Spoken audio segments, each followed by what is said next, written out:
The first protest I ever attended was the Women's March in 2018.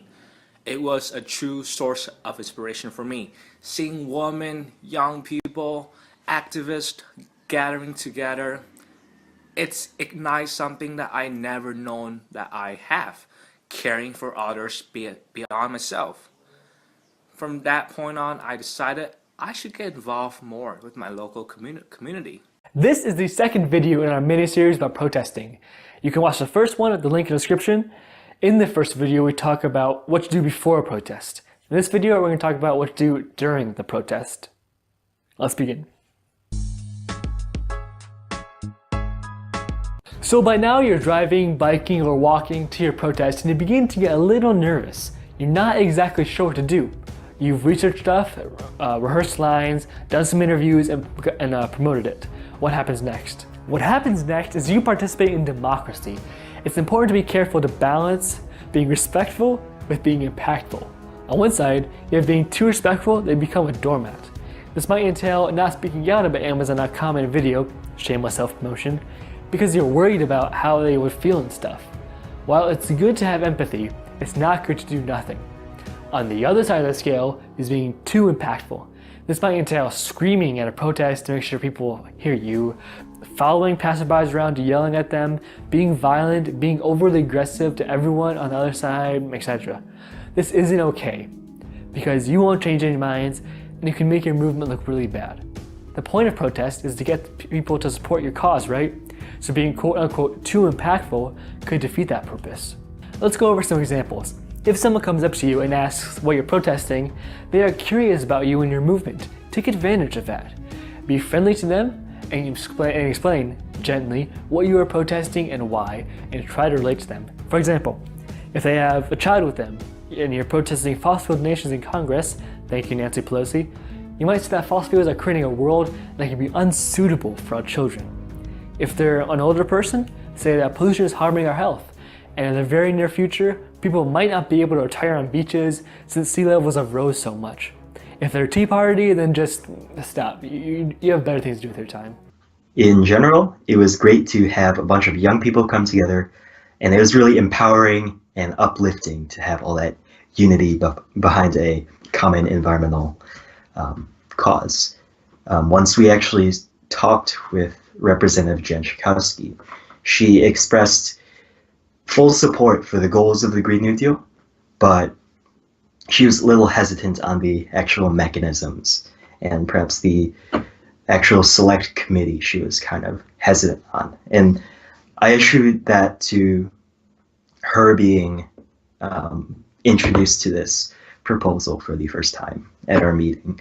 But overall, it was a very humanizing experience, and I understand where she comes from and how politicians work. At least I get a better understanding of that.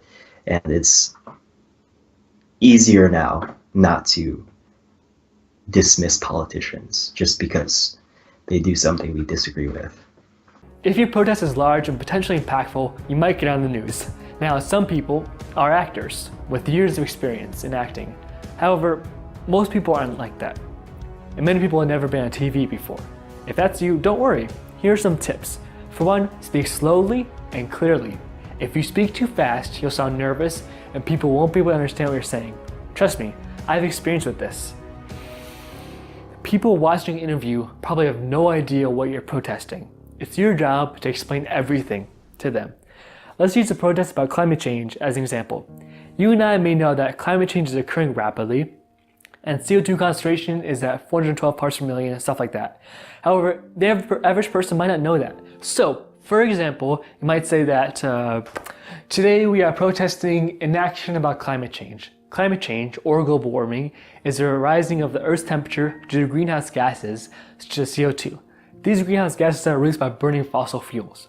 Rising global temperatures are a problem because they cause the rising of sea levels, and since many of the largest cities are on the coast, this is a huge issue.